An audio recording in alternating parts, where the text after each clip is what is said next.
Good morning, Africa. Good morning. Good morning, good morning, good morning, good morning. I have good news for you. And the good news is that I've just watched a video and I want you to listen very carefully to it, and then you and I will discuss it. It is the press conference addressed by Pastor Itwa Igodalo, my very good friend and brother. He said it all. He summarized it all. He summarized everything. So I want you to listen to it. I'm going to play it for you in a moment. I'm going to play you a couple of videos, and then you will see that the problem of Nigeria is not something that cannot be solved, but some people are just not ready to solve it because it tallies with their own personal agenda. I don't know how leaders can sit down, arms akimbo, and just watch a great nation perish. It's unfortunate. So, Pastor Itwa, over to you. Please listen carefully. Let me say bold, loud and clear. The problem of insecurity in Nigeria lies on the table of Muhammad Buhari. If Muhammad Buhari is ready today to stop all this insecurity, he has the power, he has the ability, and he knows what to do. You can read my lips. He knows what to do. The reason why he's not doing it, I don't really understand. The reason why he's not showing enough energy and effort and direction and interest and concern in this, I really don't understand. For a person who was a general in the Nigerian army, he looks a little bit too complacent, a little bit too lackadaisical concerning this issue of insecurity.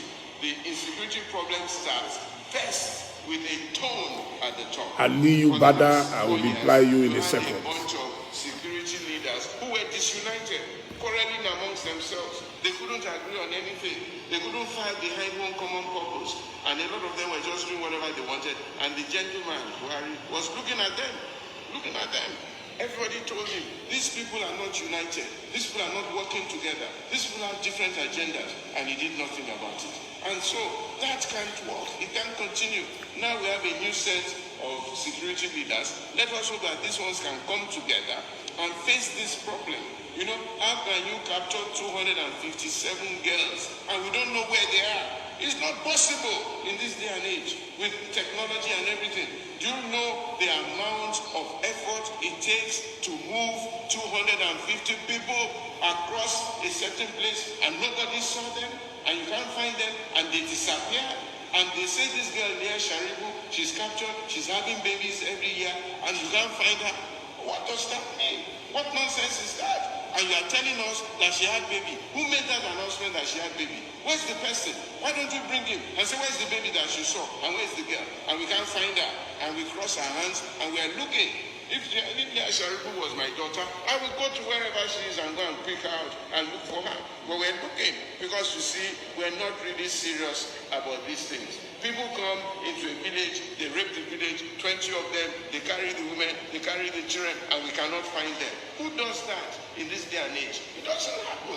A man comes, they pick up a man, they take him into a forest, they cut his head, 8 of them, they are speaking, they are videoing it, we're seeing them, and not one person said, where are we going to look for these people? There was no call for these people. They videoed it and they sent it to us and we saw it and nobody did anything.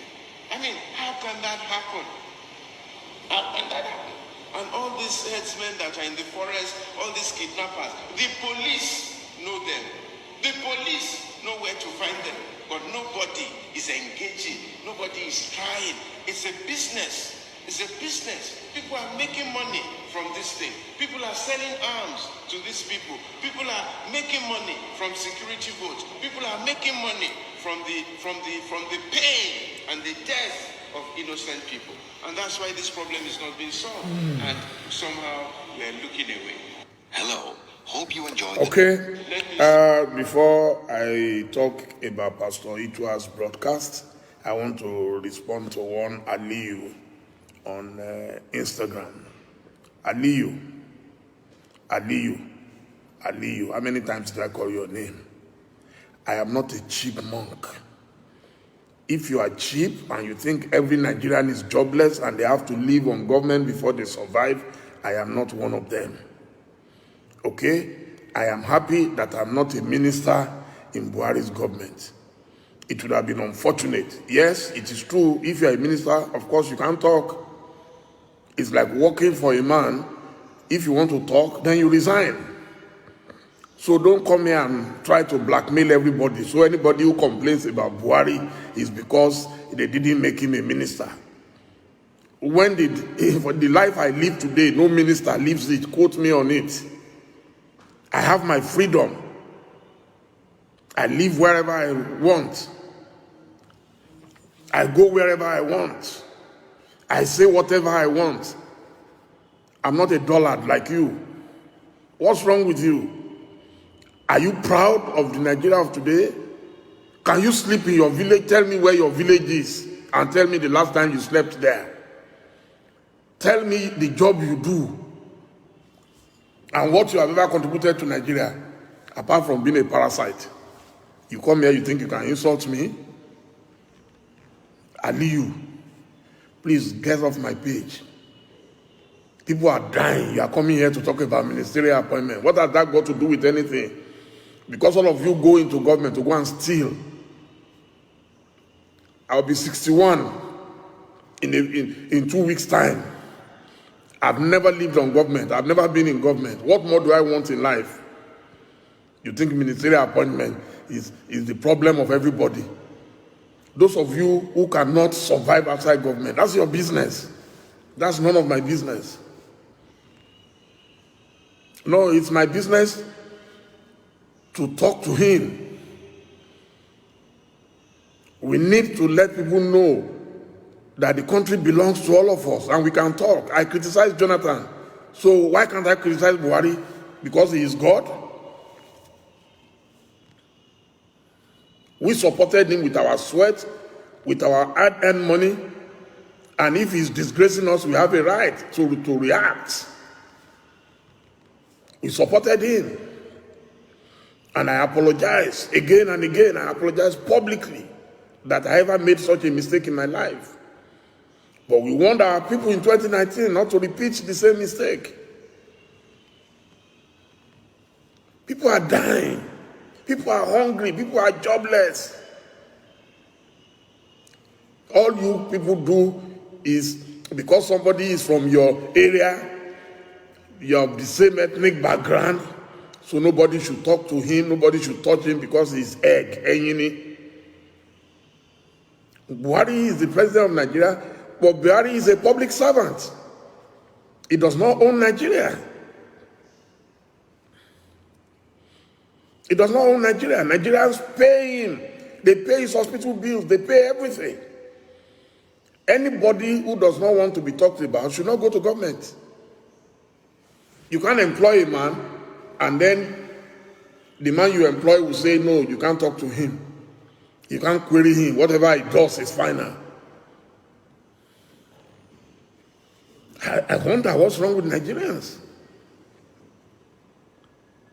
So it was good for us to criticize Jonathan, but it is no longer good to speak about Buhari. The country has virtually collapsed on its head. You are telling us we can't talk. Because of what? If Buhari sits in front of me, I will repeat it and tell him to his face that you have failed. What have I said that his own wife has not said about his government? That Nigeria has been taken over by bad people. Am I the one saying that? Is that not his wife? When tomorrow comes, Buhari will say, oh, he didn't know. So that's why we're telling him. So those of us who have the voice that can reach him, that's why we're saying it publicly, that Nigeria has collapsed. Muhammadu Buhari, listen to the cries of your people. And we don't want you to come next time and tell us that, oh, we didn't know, nobody told me. We're doing the job of the advisors, but the advisors, everybody is in government for their own thing. That's why you think I need a ministerial appointment. Minister. There is no insult bigger than that. Minister. In my private capacity, I've been dealing with presidents globally. I've never been in government. You come and tell me I have to be a minister so that I can steal money. Is that all there is to life? I beg. So let's come back to Pastor Itwa. Yeah. He has said it loud and clear. The blame lies on the table of Muhammad Buhari. No other person should be blamed. If Buhari wants to end this thing today, he knows what to do. But Buhari obviously is being sympathetic to his people. He doesn't want it to look like he's the one sending soldiers to go and kill his own people. That's all. Why is it easier to carry soldiers to go and be shooting people in Anambra, in Imo State, in Enugu, in Ebonyi, and all those places? Why is it so easy? The same energy that you are mobilizing against IPOB, why don't you mobilize the same energy against Boko Haram and see if you will not get the result? So we divide Nigeria. Oh, then there's another man I love to listen to all the time. His name is Governor Autumn of Benue State. God bless him. God bless him. We need more people like that in our country. They've turned everybody into a dog. All you can do is bark. You can't, don't talk. People must talk. Anybody who loves his country must talk. We're all Nigerians. Don't let anybody bully you that you can't talk. Why can't you talk? Those of us who are talking, we're the ones who love the country. We're the ones who don't want the country to be destroyed. You can't hear me on Instagram. Please let me know. Can you hear me on Instagram?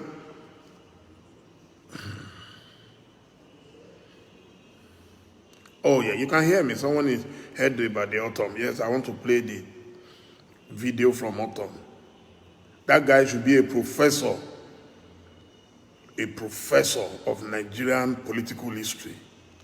Fantastic guy.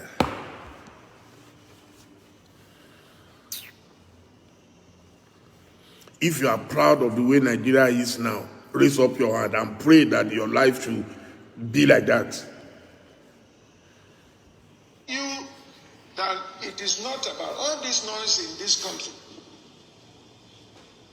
It is about taking over the land. And I will read this so that you appreciate what I'm talking about and you appreciate my pains. This is a summary of deliberation by Fulani Nationality Movement, January 13th, 2018 to 14th January 2018. That was when they held this meeting in Kano. And they issued this press statement. Listen to it very well. The Fulani Nationality Movement, after extensive deliberation on the state of the nation in the context of recent killings and national uproar, met today in Kano, the capital of Kano State. Amongst other things, the Fulani deliberated on attacks on cattle by rustlers, kidnap of Fulani men and women in some parts of Nigeria, displacement of Fulani traditional settlements in the northern Nigeria and some parts of southern Nigeria, stealing of properties belonging to the Fulani cattle owners, amongst other issues. The group also deliberated on the political situation in Nigeria occasioned by the irresponsible calls for restructuring of Nigeria and historic and vicious attack on Fulani people by southern nationalities and their cohorts in the Middle Belt. The plot to ensure Fulani are pushed out to backbench in the power equation in Nigeria, and above all, the vicious campaign against the God-ordained place of Fulani as the leading star guard in Nigeria. And after extensive deliberation, we hereby make the following declaration. Listen very well. A.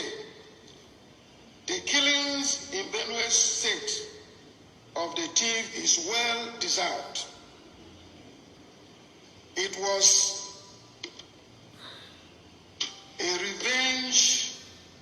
revenge attack on series of onslaught on the Fulani, which most parodious on November 17, 2017, where 30 Fulani men and women were killed in Nasarawa State. We noticed the recalcitrant culture of the Tiv people as demonstrated even in the 1804 jihad, when they obstructed our ordained conquest of Nigeria. B, we condemn the media propaganda again to wage war against the Fulani and supported by Yoruba, Igbo, and their bigotry allies in the Middle Belt. That we are aware of plots by minority ethnic groups in the Middle Belt to attack Fulani settlements. D, that we have asked all Fulani across West Africa to raise money and arms to prosecute the oncoming war. We call on all Fulanis to prepare for this holy war. There is no going back. All over the world, Nigeria is the only country given to Fulani by God.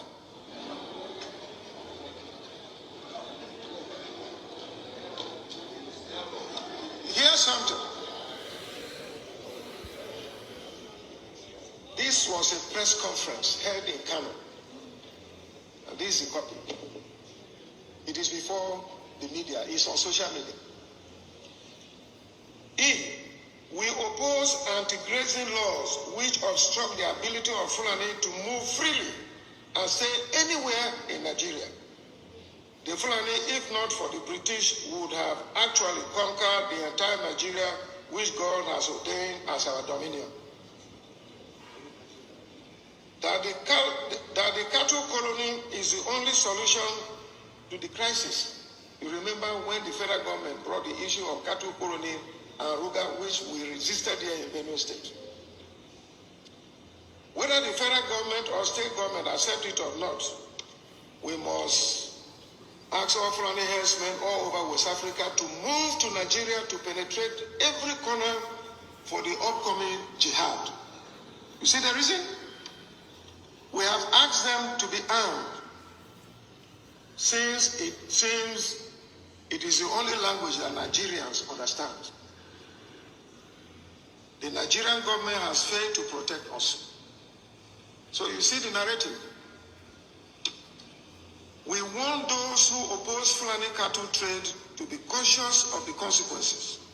Okay. We are I think he has told us enough. Let me make these clarifications. As a 60-plus-year-old man, I've always been a proud African, a proud Nigerian. I have friends across Nigeria. I love every Nigerian, including those who hate us. My religion does not allow me to hate anybody. I'm a Christian. And I love my neighbors as myself. I have nothing against any Fulani man, any Tiv man, any South man, any Yoruba man, any Igbo man. I love mankind. Anybody who knows me knows I love every human being. As an African, I'm a Pan-Africanist. I live in England, I live in Nigeria, I live in Ghana. I love people, and everyone knows that I respect every human being.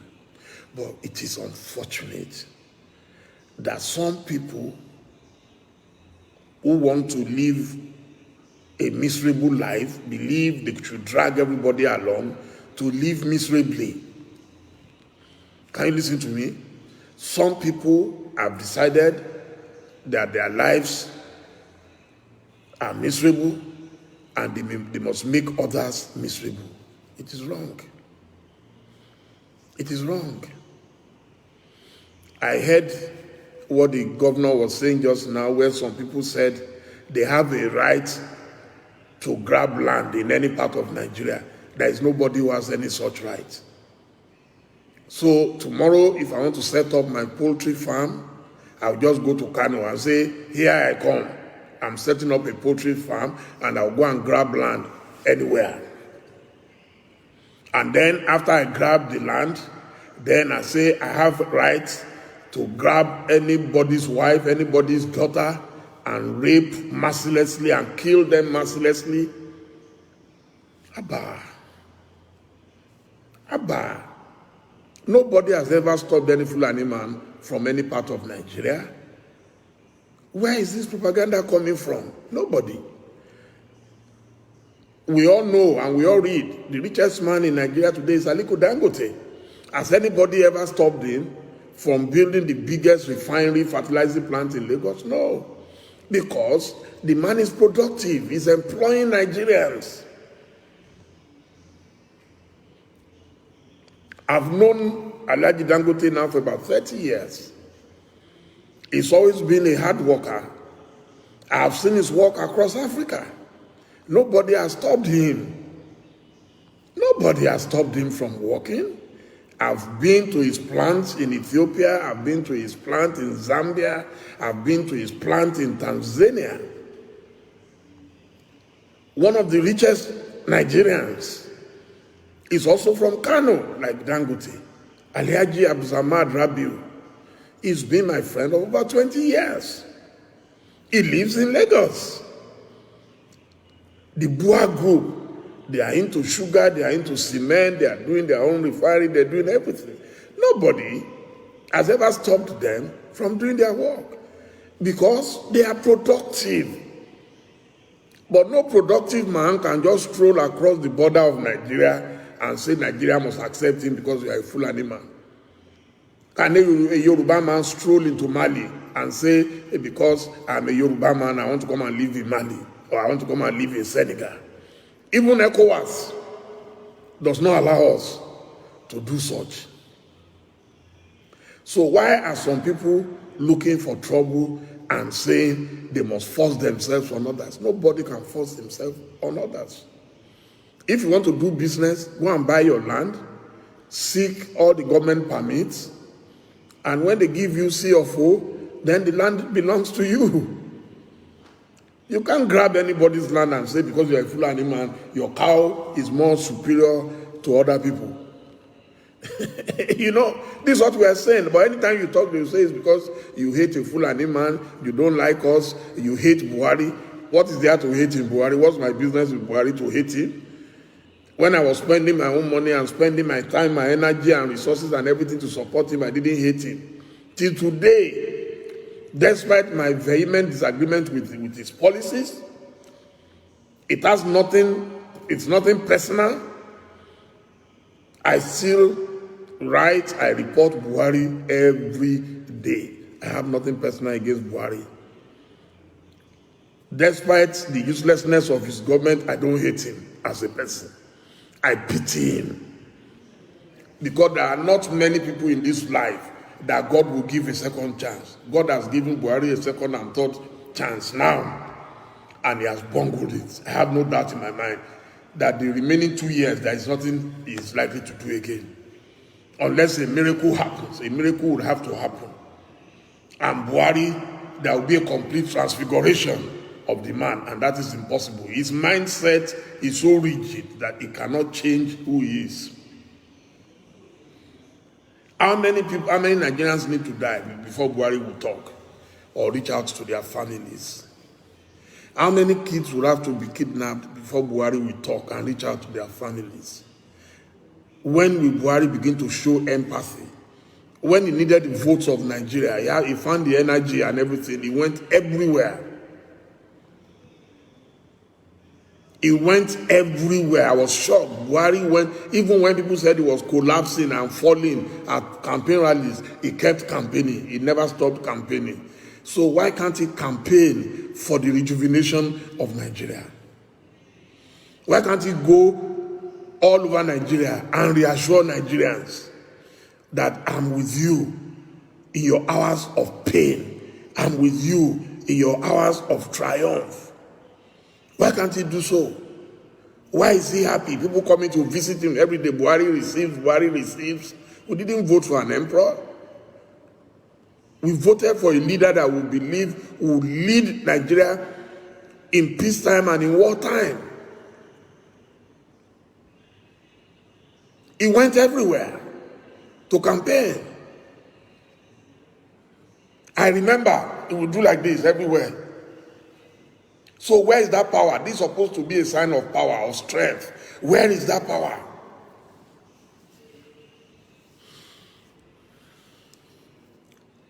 People know where these bandits are. I've seen Shehu Gumi go in the bush to go and negotiate with bandits openly, with journalists, with cameras, with security people watching. They saw them going inside the bush.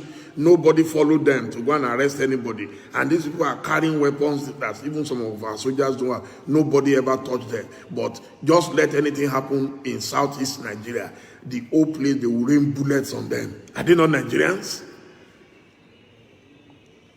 If you don't protect the people and they decide to protect themselves, like ESN decided to do, how can you blame them? If you protected them, would ESN be necessary?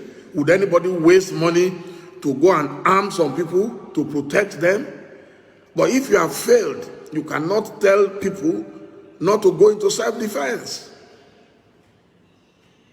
We lack shame. If you don't protect a man, you are telling the man he should just sit down there and let people come into his house and rape his wife in his presence.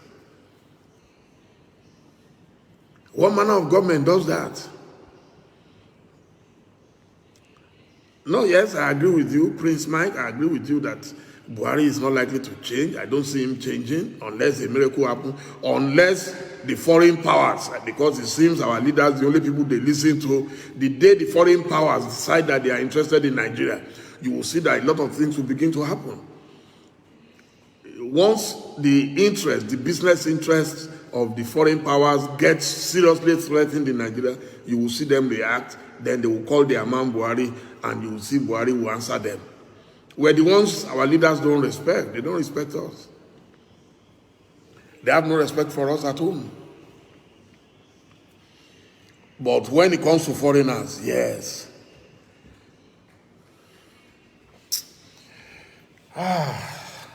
So this is nothing personal. I have nothing against any Fulani. Anybody who knows me knows I have some fantastic Fulani friends, very well educated, very productive human beings. But if Fulanis now decide that they want to reduce everything to cows, then that would be unfortunate. And the Fulani elites have refused to talk. They need to speak more. There are a few people talking, but they need to speak more. They need to reach out to their people. They need to go and educate the Almajiris. There are too many Almajiris in the north. They are poor. They are hopeless. They are helpless. Nobody to give them hope, nobody to help them, and you expect they will not take arms? It's a miracle that it even took this long for them to react. So sometimes when we talk about banditry, and if you see the sort of indignity that these kids suffer, the pain in their eyes as you drive through the streets of Kano, you'll be shocked that this did not even start much earlier. Unfortunately, the same people are going to rise up tomorrow and say they want to contest for election. And the same poor, hungry people will vote for them because they are from my area, like the Aliyu man who was talking rubbish on my page just now. The only reason he will not listen to Dele Muhamod is because Dele Muhamod is not a Fulani or Hausa man like himself, so I have no right to talk. Unfortunately, we have been talking for a long time. I started talking as a pioneer jambite at the then University of Ife. I entered Ife in 1978. I don't know where you were then, so go and check the records. We spoke. We spoke when Babangida was there. We spoke when Buhari was there. We spoke when Abacha was there. It is our right to speak, and we shall continue to talk. They have not carried any arms. If you cannot touch those who carry AK-47, and you are interested in those who are talking and speaking the truth to power, then it's your headache. That has nothing to do with me. And stop blackmailing people that everybody is because they didn't make them minister. If I wanted to be a minister, I know what to do. I'll go and lobby. I will sit in Abuja like other people. If I don't get that, I'll beg for something else. but I'm not jobless. I have a good job. Okay? And I enjoy what I'm doing. I may not be a billionaire, I may not have all the millions, but at least I am relevant. I have a voice.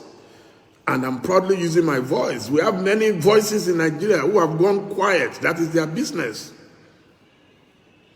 Shame on them. If you have a voice and you cannot use it to rescue your country in the days of tribulation, shame on you. So because Buhari is in power, suddenly everybody is quiet. Shame on you. Let's all speak with one voice. It has nothing to do with fighting anybody. We're not fighting Buhari, we're not fighting anybody. We're just telling him the truth. That Nigerians are dying in case he doesn't know, in case he has nobody to tell him. I pity our soldiers. I pity our security men. They are overstretched. Go and check my records. Go on Google and see my visits to Sierra Leone. Go and see my visits to Liberia. Our soldiers were among the best. So what happened to them? That they are being killed like insects and nobody cares. Our soldiers are among the best in the world. But some people have to read the body language of Mr. President. Can we move? Some people will be in trouble and they will call and they will say, we don't have instructions to do anything. But they have instructions to go and kill IPOB. It's wrong.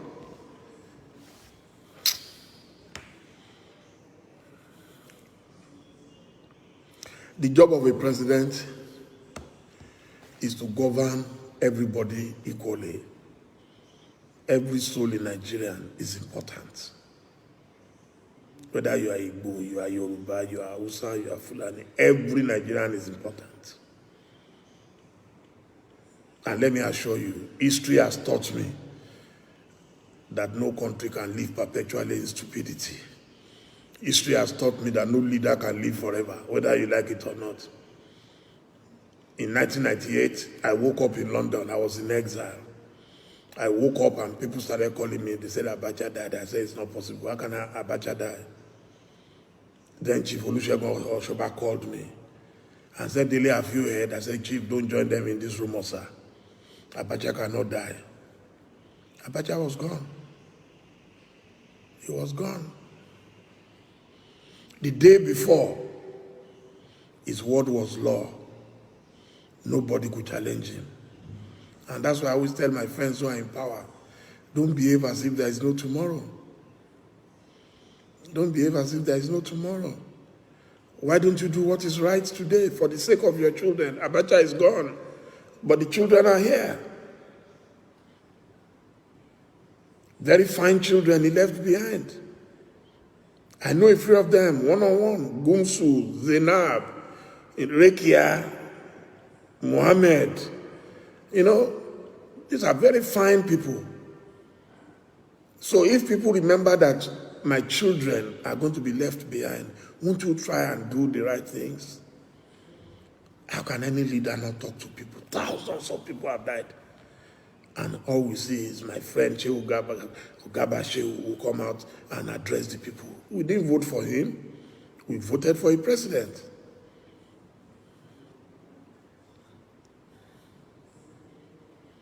What is wrong with us? What is wrong with us? All the powerful people of yesterday, where are they today? They are ordinary mortals like you and I. Stop flexing muscles. No man is God. Only God is God.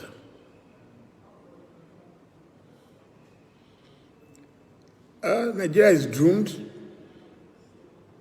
We won't go to the dustbin of history. I pray not. As a Christian, I believe in miracles. I've told my friend Omoyele Sowore, he believes in revolution. I believe in a miracle. I believe a miracle can happen. We've seen it happen before in Nigeria. When we think we've reached the dead end, something will happen that will alter our drive towards perfidy, our drive towards Golgotha, our drive towards perdition.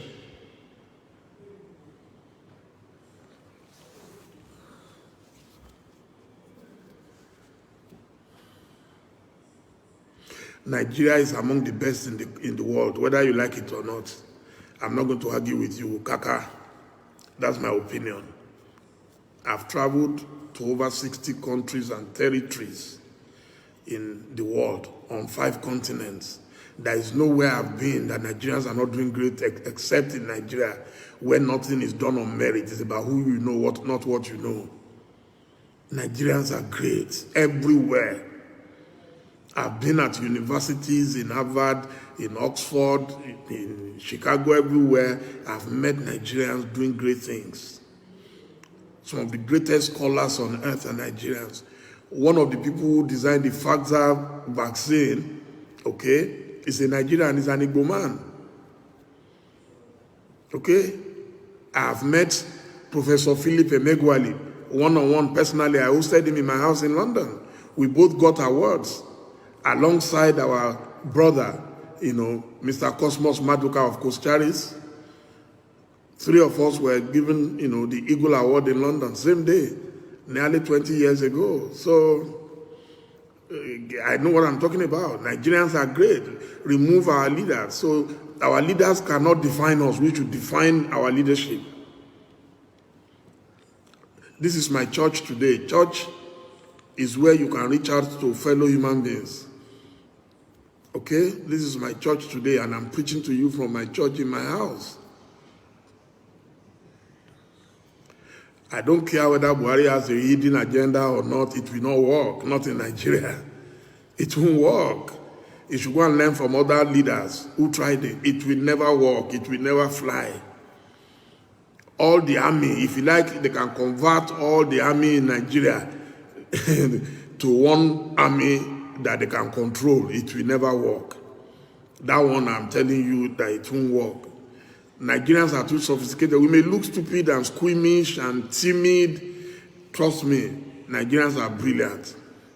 Do you know how many Nigerians are in the cabinet of Joe Biden, the president of the United States of America right now? That tells you how great Nigerians are. Nigerians are controlling the world, and we're going to rule the world. That's the wish of God for us. It's not the wish of man or any dictator. Nobody can stop our movement to greatness. Nobody. It doesn't matter whether it becomes Yoruba nation, it becomes Igbo nation, whatever nation it becomes. I want to tell you that the country called Nigeria today, and Nigerians, whether you are Fulani, you are Hausa, we are great people. But those who want illiterates to continue to dominate us, that's their business. One of the biggest problems is ignorance. Where you have ignorance and mass poverty combined, it's a deadly combination. It's a deadly combination. So we need to get serious and know that never again shall we allow conservative elements dominate us. And we have them everywhere. It's not just in Fulani land. We have them in Yoruba land. We have them in Igbo land. We have them in Ijaw land.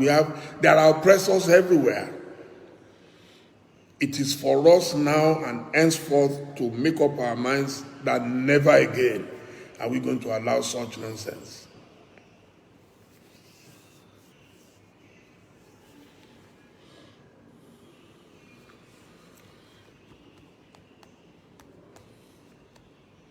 Jennifer, all this one I'm talking is gist.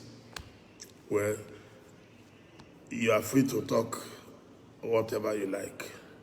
If you consider this gist, you want to protest so that you can follow me. Why can't you lead the protest? Do you know since when I've been protesting? Before you were born, I've been protesting. Okay? There is no form of protest bigger than this. You will not have seen me one-on-one if not for this platform now. So if you want to protest, please feel free to protest. Jennifer Poch 1. Okay? Feel free. Other young people will join you.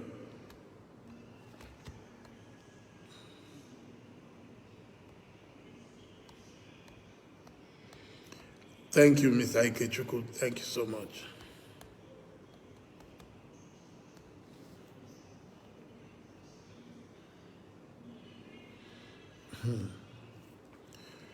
Well, the decision of God is the decision of God. Whether Nigeria works again or not, so I leave that to Nigerians and to God.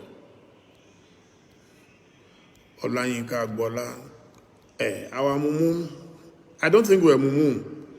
Something must, you see, my sister, I have a sister-in-law, we call her Sister T, very, very intelligent, very brilliant. She said something to me, I think last week. She said, look, God deliberately brought Buhari to do something. Nobody will believe it.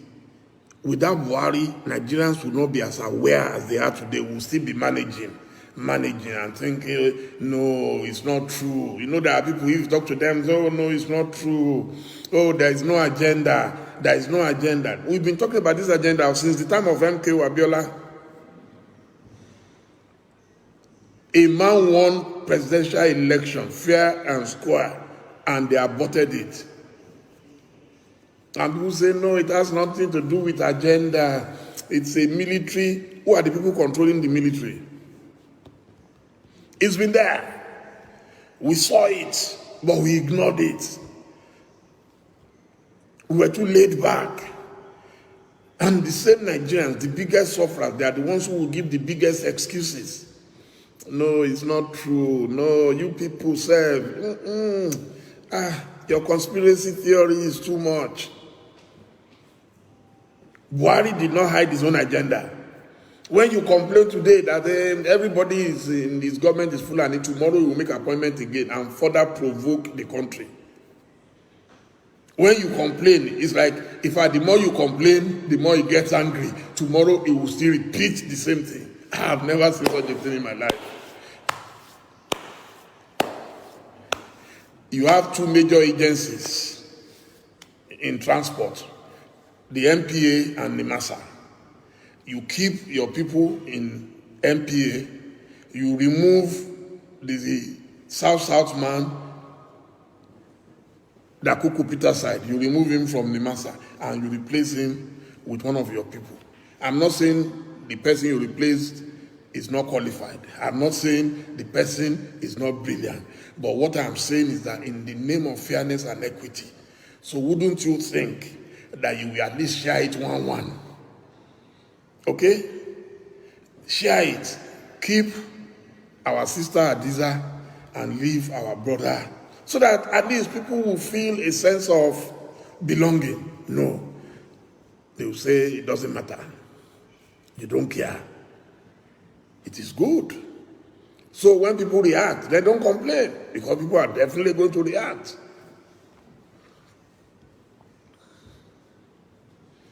People are going to react. There is no way. One thing I know Buhari cannot succeed in doing is to stop Nigerians from talking. Of course, most people will keep their mouth shut like Mumu, that's fine. But I know Nigeria very well. That nobody can cow us. I pity our governors. Let me talk about them. If you see the way our governors, Rababa, go to Abuja, take picture with Buhari as if, they are going to Hollywood to go and meet some superstars, take pictures. They bring some files. They'll bring files. I saw Zodima the other day. They will carry files. They are discussing with Buhari. What are you discussing? Your people are dying. And then you are boasting. You are the one who sent soldiers after IPOB. Are they not citizens of your state? If you protected your people, if your people are happy, will IPOB gain upper hand?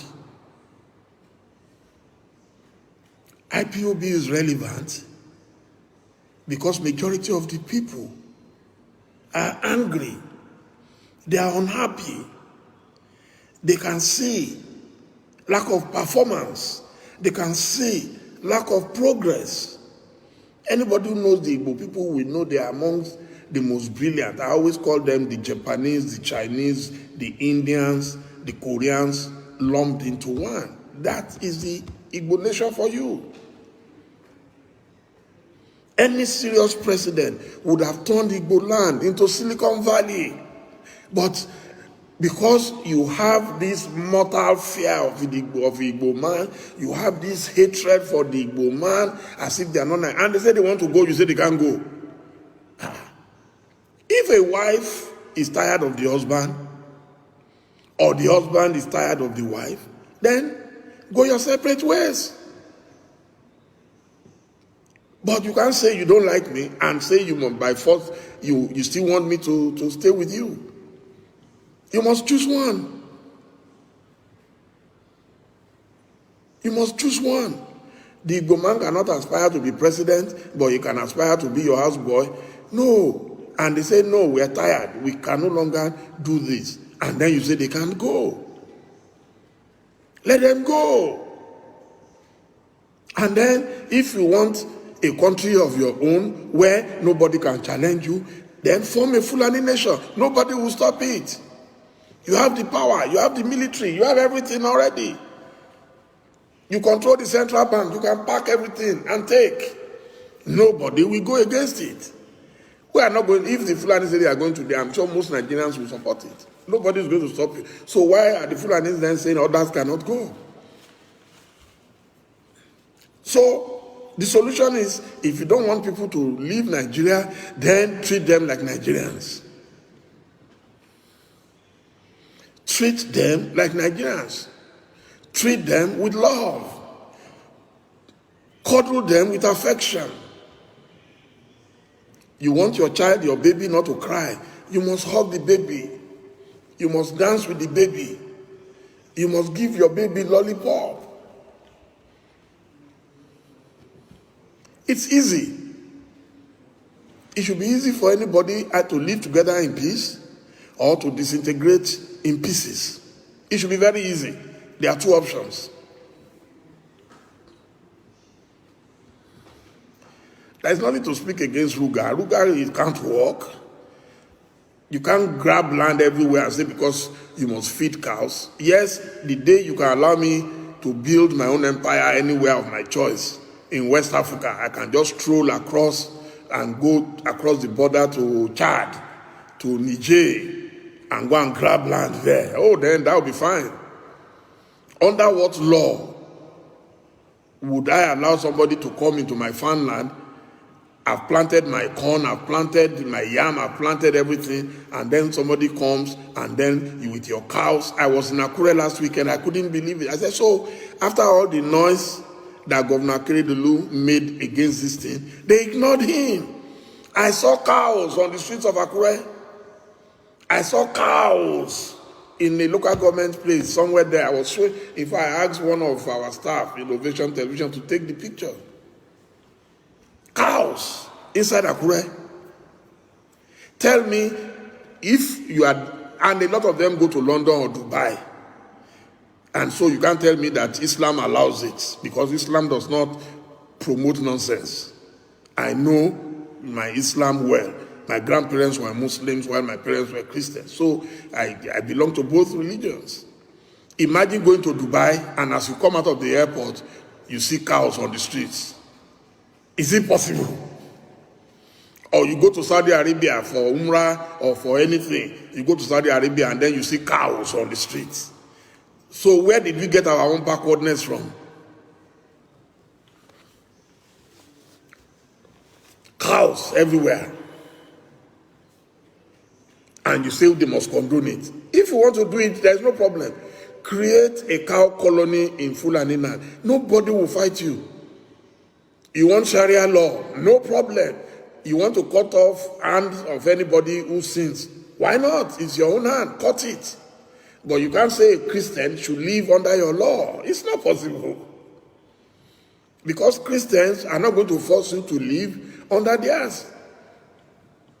So, what is the problem? Oh, you want cows everywhere. Why not? I have no problem with it. As long as it's in your own land, in your own territory, that's fine. But don't come to my house and come and destroy my house and I say I have no right to talk. Some Nigerians now are living in Benin Republic. Are we not shameless? People in Ogun State have been displaced from their own land. Now they are running to go and live in parts of Benin Republic.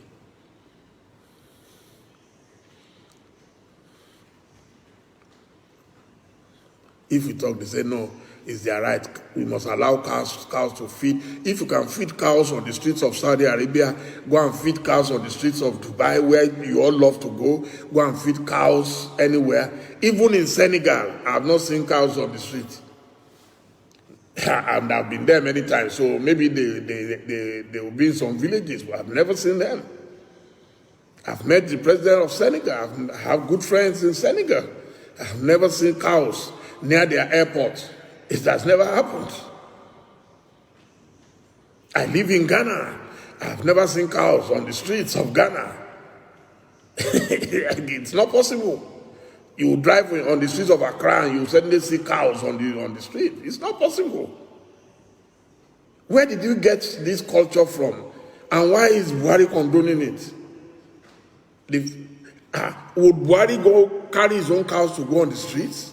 So why are you allowing some people, if they say that's how they've been doing it for 1,000 years, so must we continue to do the same madness for another 1,000 years?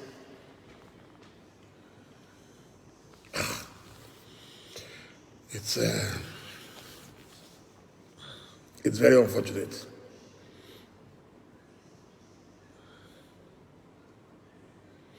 Somebody said some retired people are the owners of the car. It doesn't matter who owns the car. I don't care whether they are owned by Nigerian Yoruba generals or you see people carry too many rumors, which mention the Yoruba generals who own them, and we call them out. We call them out. It doesn't matter who owns them, whether they are our kings or they are our chiefs. Mention their names, the people you know who own cows in Yoruba land or in Igbo land. Who will now tell us that we must allow cows to go and be destroying people's houses. Only last night, somebody that we know very well was kidnapped from a farm in Ogun State. This is a hard-working woman. Just yesterday was displaced. I'll get the details now. I need to find out even if they've made contact with the kidnappers.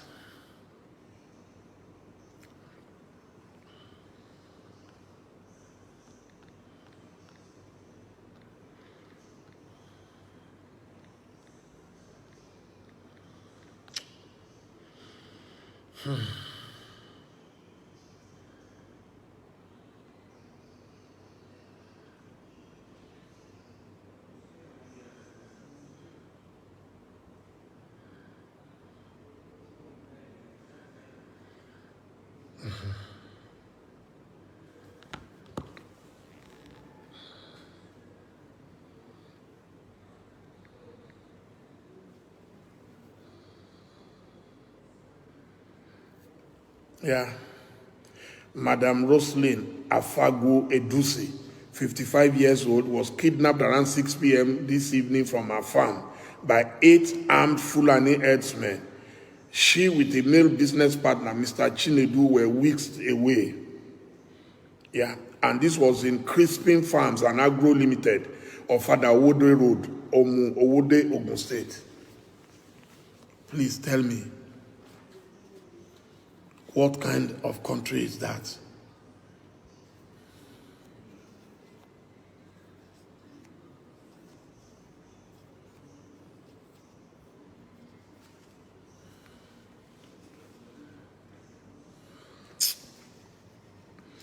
It is very sad.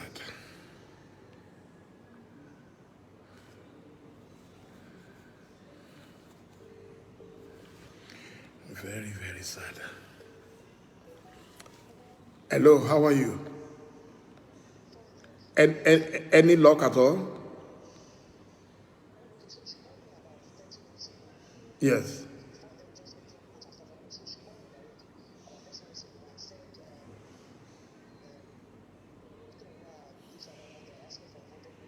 $100 million.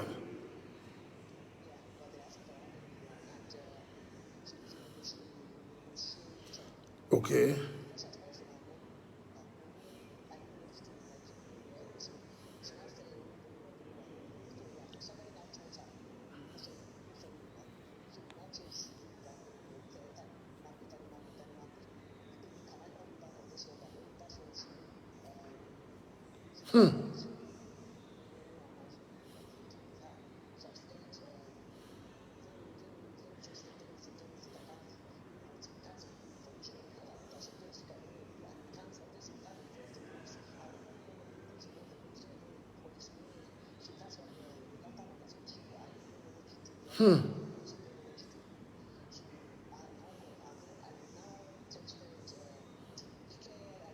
Yes.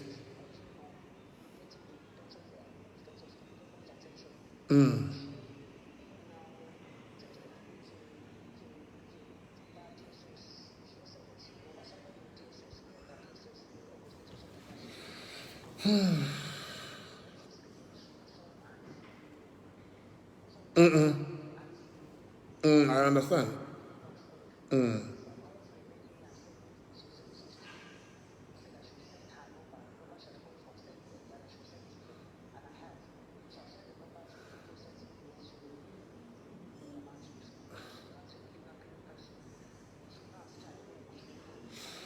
Okay. Okay. Okay. I'm live now. I will talk to you after. I'll talk to you after. Okay. Thank you. Yeah.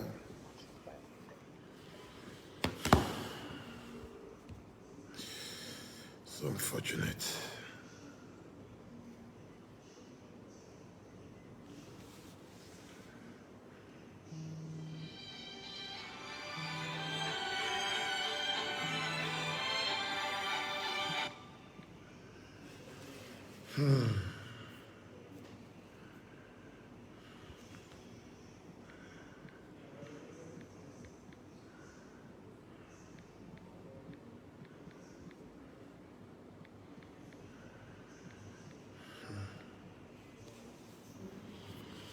It's unfortunate.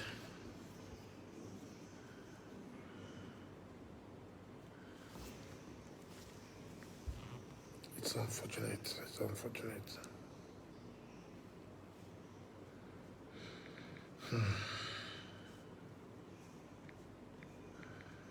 So, I think that will be the end of my sermon this morning. I want to say a big thank you to Pastor Itwa for that very momentous press conference. For those of you who might have missed it, I will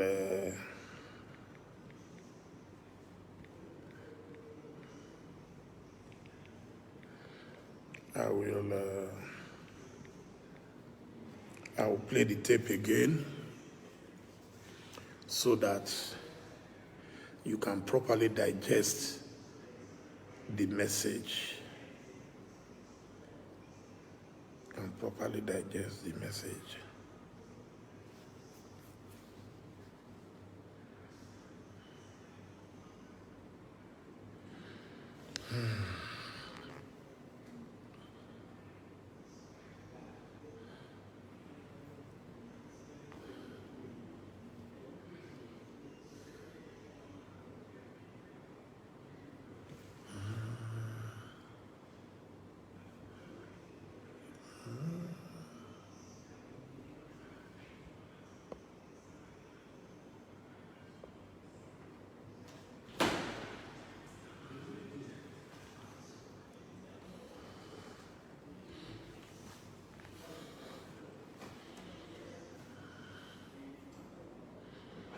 Michael, please arrange some coffee for me.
Okay, so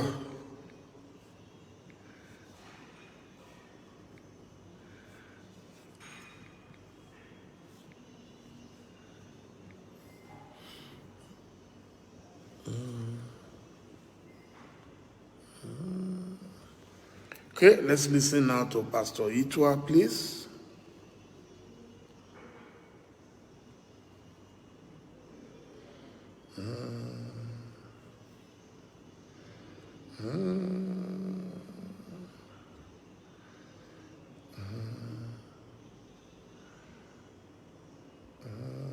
Let me say it bold, loud and clear.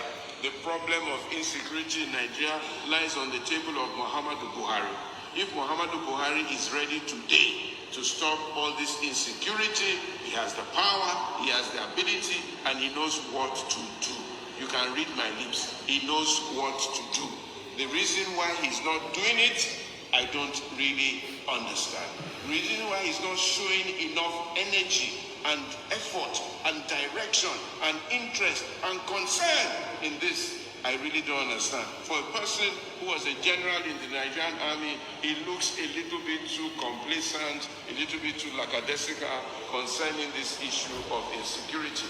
The insecurity problem starts first with a tone at the top. For the last 4 years, you had a bunch of security leaders who were disunited, quarreling amongst themselves. They couldn't agree on anything. They couldn't fight behind one common purpose. And a lot of them were just doing whatever they wanted. And the gentleman, Buhari, was looking at them. Everybody told him, these people are not united. These people are not working together. These people have different agendas. And he did nothing about it.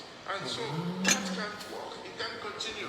Now we have a new set of security leaders. Let us hope that these ones can come together and face this problem. You know, how can you capture 257 girls and we don't know where they are? It's not possible in this day and age with technology and everything. Do you know the amount of effort it takes to move 250 people across a certain place and nobody saw them and you can't find them and they disappear? And they say this girl there, Sharibu, she's captured, she's having babies every year and you can't find her. What does that mean? What nonsense is that? And you are telling us that she had baby. Who made that announcement that she had baby? Where's the person? Why don't you bring him and say, where's the baby that she saw? And where's the girl? And we can't find her. And we cross our hands and we are looking. If Nia Sharibu was my daughter, I would go to wherever she is and go and pick her out and look for her. But we're looking because you see, we're not really serious about these things. People come into a village, they rape the village, 20 of them, they carry the women, they carry the children, and we cannot find them.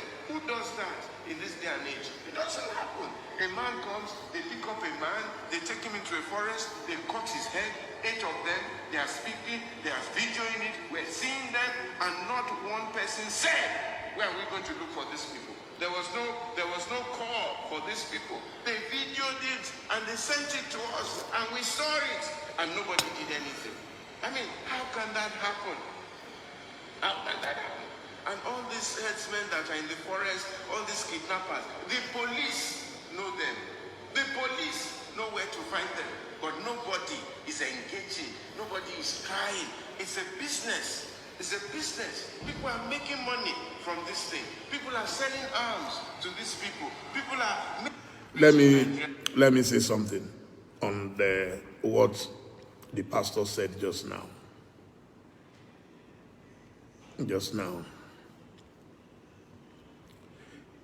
To steal 300 people, theoretically,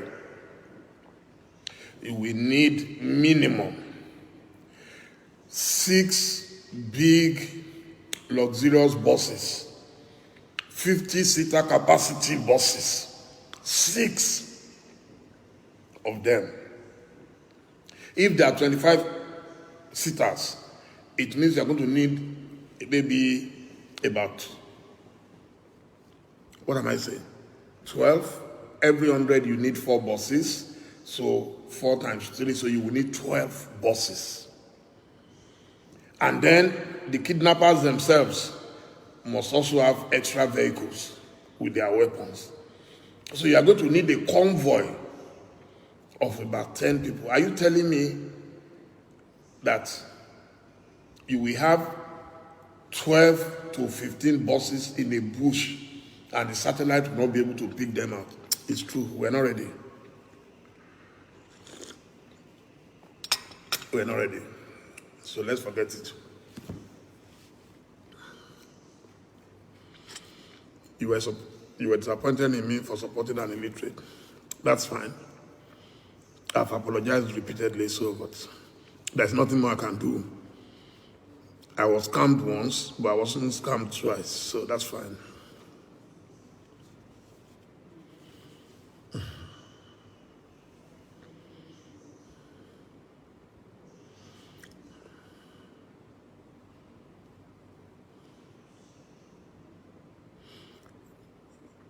Even the UN is not even concerned. I don't know why everybody is quiet. One person dies elsewhere, it will be all over CNN. People are dying. I think maybe because they can see that our government is not bothered, so nobody is bothered. Mr. Gbenga Adenuga, how are you?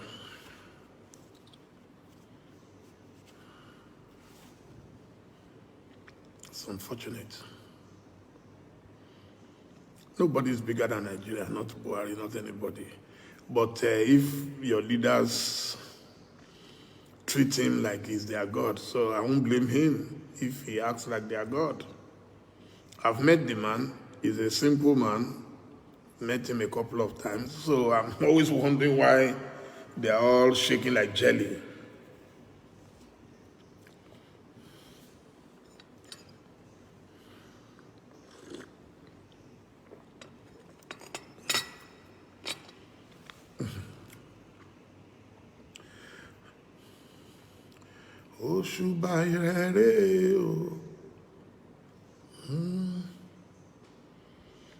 Yes, so Benga, we must live together in peace or disintegrate into pieces. Those are the two options left. Oh, your wedding is next month in Akure. The logistics of going to Akure now, you know, it's not easy. But if you send me a DM, which I see, bingo. I love May 1 yesterday. It was very good. You did very well. I love the costume, the white. It was very nice. I watched it several times. It's true. Go to Qatar, go to Dubai, go to Malaysia. You won't find cows anywhere except Nigeria. And they are saying we must live with it, that we have no choice. And the governors must accept, and the governors too are keeping quiet.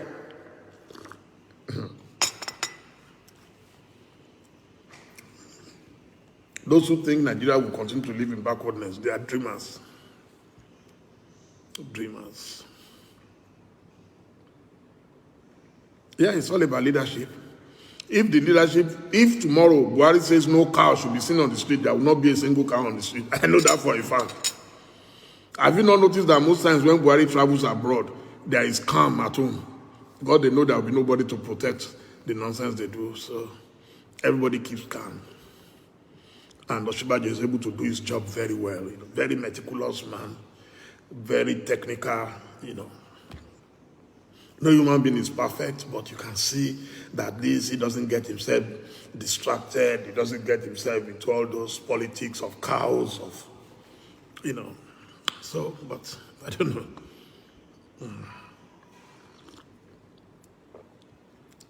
Sorry, I didn't invite you to join me in drinking coffee. I'm a coffee addict. My friends on Facebook, if I tell you how much I love you, you won't believe it. I love you. A standing ovation for my friends on Facebook. Right now we have 1,200 watching at once. My Facebook friends, they are too much. Thank you. Don't be jealous of my Instagram friends. Don't be jealous. You're also doing very well.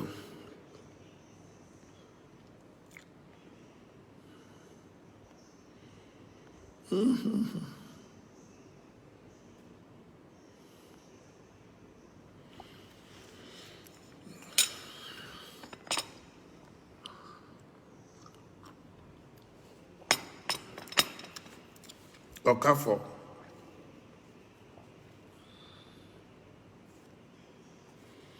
Wow.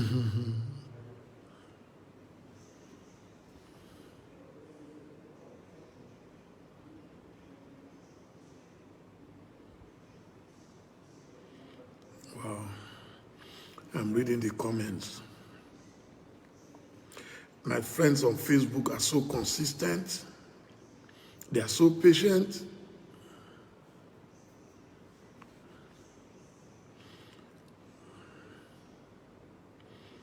You've never ever imagined that Nigeria will follow the path of Syria. But I think Syria is better than Nigeria right now, according to what I'm reading. I think Nigeria is number 3. Iraq, Afghanistan, Nigeria. In fact, even Somalia, that I used to think was the worst, is better now in terms of terrorism.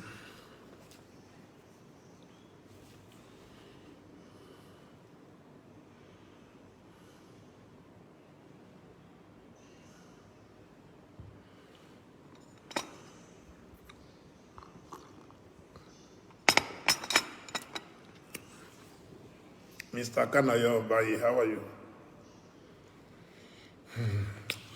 Dr. Baba, my friend from Kano, where are you? So when people say, oh, we hate Fulani people, I have friends everywhere. Dr. Baba is one of my best friends in this life. We've never met one-on-one, yet he knows everything about my family. I know everything about his family. I relate to him. I reach out to his family. He reaches out to mine. So he sends me gifts. I'll send him gifts. So it's not about individuals. It's about just a few people who are profiting from this nonsense. You need to prepare for war, you know. May we not prepare for war. There is nothing. It's the poor people again that will suffer it. All the big people will run away. You know, they are bloody cowards. They will run away.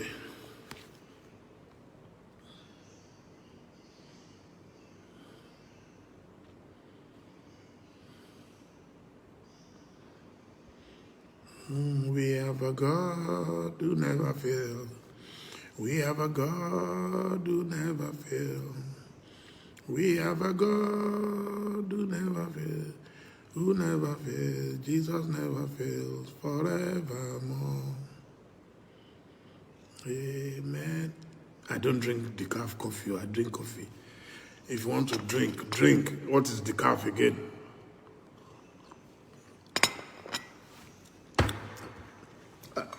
I drink our original, old reliable. I've been drinking this from primary school in Ilefe. Nescafe, still moonlit, more. That's how they used to advertise in those days. Nescafe Classic. Hey, I just advertised for them. They should come and pay me for advert.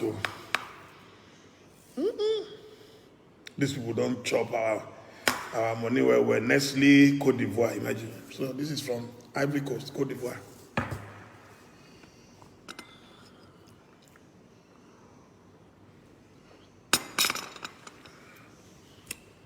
In those days, we would drink Bonvita, drink coffee, drink Milo, big, Milo.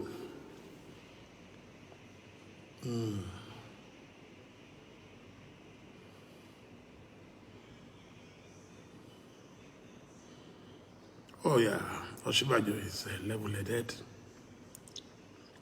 but he's been frustrated, black and blue.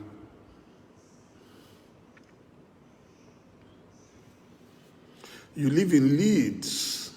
Wow. My third son graduated from Leeds University. Professor Wole Soyinka also schooled at Leeds University.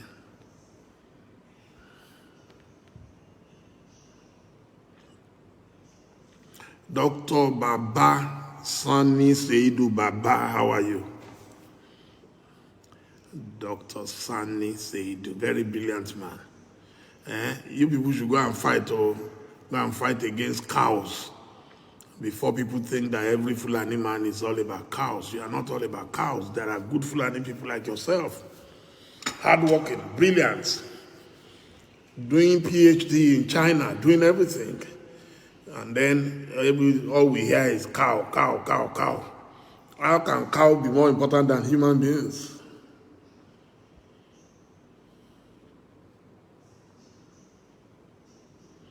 Oh, Sadalulu, you like Nescafe. It's very original. Excuse me, you know these days there are too many different coffees, over-processed. This one still has the original taste. Olúwa, ẹ tóbi o.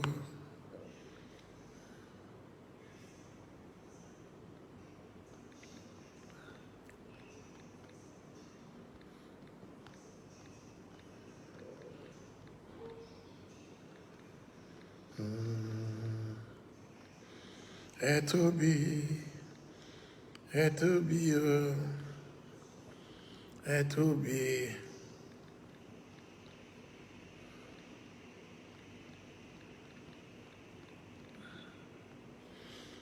Kò sẹ́ni tá lè fi ṣàkàwé rẹ̀ o. Ẹ tóbi. Kò mà sẹ́ni tá lè fi ṣàkàwé rẹ̀ o. Ẹ tóbi Olúwa o. Ta la bá fi ọ́ wé, ta ló lè bá ọ dọ́gba o. Ọlọ́run tó yọ Ọlọ́run lọ, ta la bá fi ọ́ wé o. Olúwa, Olúwa wa, orúkọ rẹ̀ ti níyì tó ní gbogbo ayé. Orúkọ rẹ̀ ti níyì tó, Jehovah, you are the most high. Jehovah, you are the most high. Ọba mi tó ń ṣe ohun tẹ́nìkan ò lè ṣe. Orúkọ rẹ̀ ti níyì tó. Ọba mi tó ń ṣe ohun tẹ́nìkan ò lè ṣe. Orúkọ rẹ̀ ti níyì tó. Olúwa, Olúwa, Olúwa wa. Orúkọ rẹ̀ ti níyì tó ní gbogbo ayé. Orúkọ rẹ̀ ti níyì tó.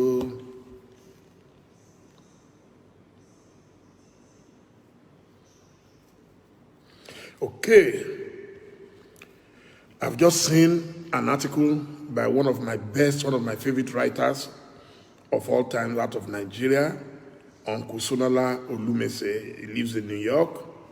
It's titled Sonala Olumese, Fight for Me, Buhari Begs. Last week, the president, Major General Muhammadu Buhari, retired, found himself face to face with United States Secretary of State, Anthony J. Blinken. Buhari may have forgotten, but he first encountered Blinken at that time the U.S. Deputy Secretary of State, weeks after he took office in 2015. Ironically, the issues that the two men discussed last week are the very same that they covered in 2015 when Buhari was preparing for his first state visit to the U.S. Buhari told Blinken his talks with Mr. President Barack Obama will boost his efforts to overcome terrorism and that Nigeria look forward to greater U.S. support for the multinational joint task force against Boko Haram. He then moved up in the world, arriving in the U.S., where he was received like royalty at the White House by gushing President Obama. The American leader applauded Buhari's reputation for integrity and to make sure that he is bringing safety and security and peace to his country, and a very clear agenda with respect to rooting out the corruption that too often has held back the economic growth and prosperity of his country. Obama looked forward to discussing security and counterterrorism, and now it can be helpful in addressing some of the corruption issues that have held Nigeria back and unleashing the incredible talent of the Nigerian people. Following that meeting, the White House issued a readout on July 21, which said, among others, that Mr. Obama made clear that the U.S. is prepared to increase support for a holistic effort by the government of Nigeria to counter Boko Haram, one that protects human rights and brings together security and development tools to defeat Boko Haram and eliminate the factors that fuel extremism.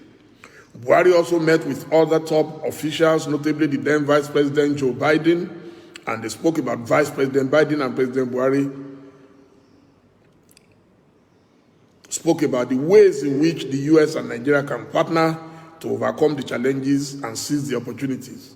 President Buhari and the Vice President agreed on the importance of rooting out corruption in order to unlock the full potential of the Nigerian economy and ensure stability.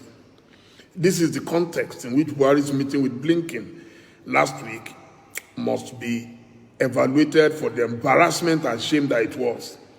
As much as I criticize President Olusegun Obasanjo, for instance, he would have requested and obtained a meeting at the highest levels. Think about it.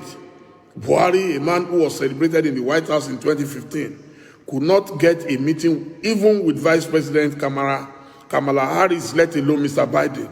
He could not speak with either official, even by telephone, although they had in March spoken to the leaders of Kenya and the Democratic Republic of Congo. In November, Biden had also called President Cyril Ramaphosa of South Africa. From the rooftop of Buhari Mania in Washington in 2015, Buhari had become indispensable, inconspicuous, and irrelevant because of his policies at home and abroad, including nurturing some of the problems he had claimed he would solve. And of course, Buhari sent to Washington, D.C. for 5 years a man who was so old, it was unclear he knew where he was, let alone why he was there. Last week, if Buhari loved Nigeria, he should have resigned. Indeed, it is over 3 years since I first called on him to resign. Now completely out of his depth, with his incompetence and insincerity spilling grave insecurity into every family and every street in Nigeria. Buhari was last week begging Blinken to beg Biden to send the exact same help the US offered him directly 6 years ago. It was the same week that the inaugural Chandler Good Government Index, CGGI, ranking countries according to government capabilities and outcomes, placed Nigeria as the third worst country on earth, ahead only of Zimbabwe and Venezuela. Buhari's response was to hold out his heart, saying that unless the US and other strategic partners came to save Nigeria, the consequences would spill over to all countries. It was a reminder of his July 2015 visit, when at the US Institute for Peace, he charged that by not selling weapons to Nigeria, the US had aided and abetted Boko Haram. This was about the A-29 Super Tucano light attack aircraft Nigeria had sought to buy from the US, for which the Obama administration, citing concerns about Nigeria's human rights record, had placed a hold. That would get worse after the Nigerian Air Force mistakenly bombed the refugee camp in Ran, Borno State, in January 2017. Over 100 refugees and aid workers were killed. The core of the matter is simply that the Buhari administration has never demonstrated commitment to the task or competence in implementation. He did not read the papers he signed and never took seriously the subject of human rights. And as he nurtured corruption and nepotism at home, he somehow hoped that everyone around the world was also deceived. But everyone has seen the past couple of months, for instance, when he finally changed his service chiefs. He moved swiftly to protect them from being indicted for war crimes by converting them into ambassadors. Similarly, in 2018, as the herdsmen violence began to expand, he told the United Nations General Assembly that insurgencies in the Sahel and the Lake Chad Basin featured runaway fighters from Iraq and Syria and arms from the disintegration of Libya. Earlier in April that year, he told Justin Welby, the Archbishop of Canterbury, that the killer headers had been trained and harmed by former Libya leader Muammar Gaddafi and subsequently escaped with their arms. And yet, it was the same killers who had, among others, massacred over 70 Nigerians in Benue State on New Year's Day 3 months earlier, with Buhari urging the leaders of that state to accommodate your countrymen, the killer others, and restrain your people, the victims. 3 years later, Buhari is begging the world to send the cavalry to rescue his government from the same mess he has nurtured for 6 years. The truth is that while relocating the AFRICOM headquarters to Africa might help to put out 1 or 2 bushfires, and while friends and partners may send other resources, the real problems and solutions are in his hands. That's what Pastor Itra said. The cynicism and duplicity of Buhari's government has proved to be Nigeria's biggest challenge. Every society needs a leader who can think beyond himself and for the public good. Buhari thinks in indecisive fragments, pandering to hidden agendas. It is his contradictions and arrogance that are responsible for the chaos and insecurity in Nigeria. For Nigeria to slide back from disintegration, it must have a leader with a national vision and focus, a leader who is persuaded and led by the mammoth challenge of justice, poverty, and accountability. In essence, that is what Blinken was saying to the African media after his meeting with Buhari. Perhaps Buhari, because he ignores the local press, did not read that encounter. And that is the point. Wow. It is very serious. Thank you, Uncle Sonala. You are the best. You are the best. You are the best.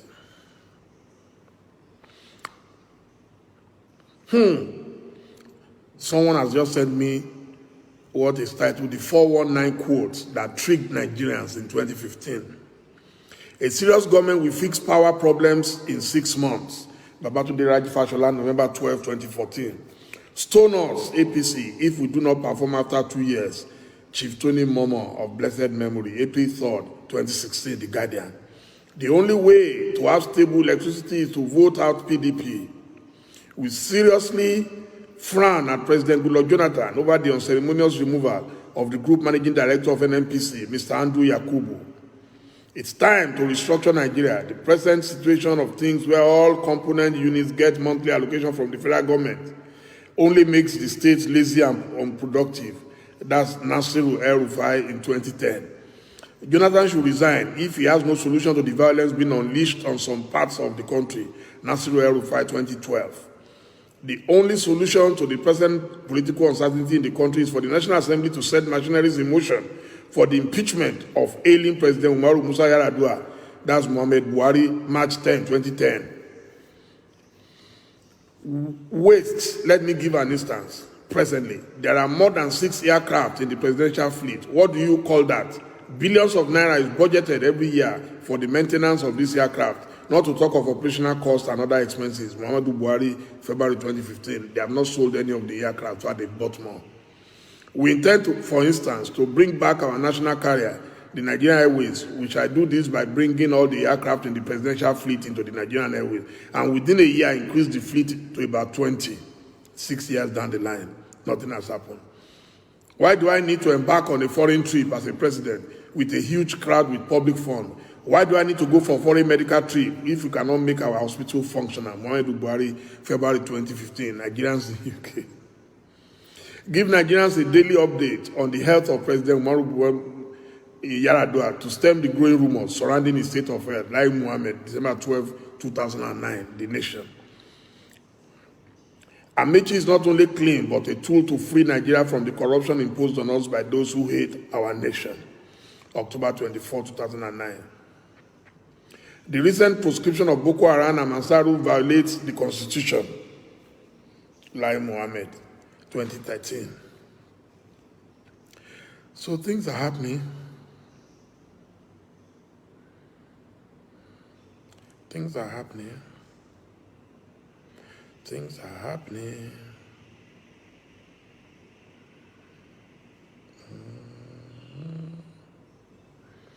It is well. It is well.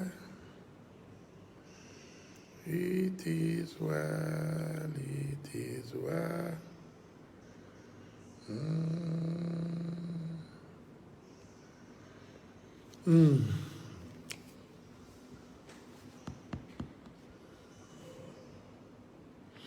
So I should allow you to go and rest. Me too. I need to go and rest. Tired. Let me go and rest.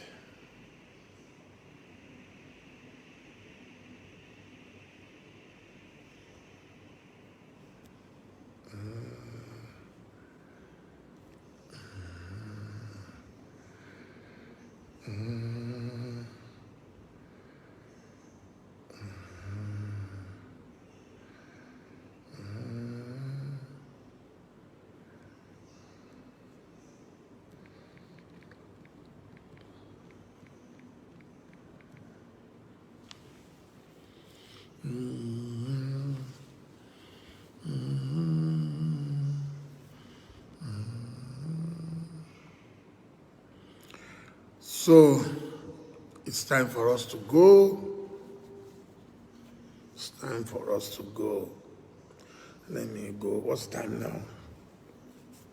It's after 10 where I am, which means after 11 in Nigeria.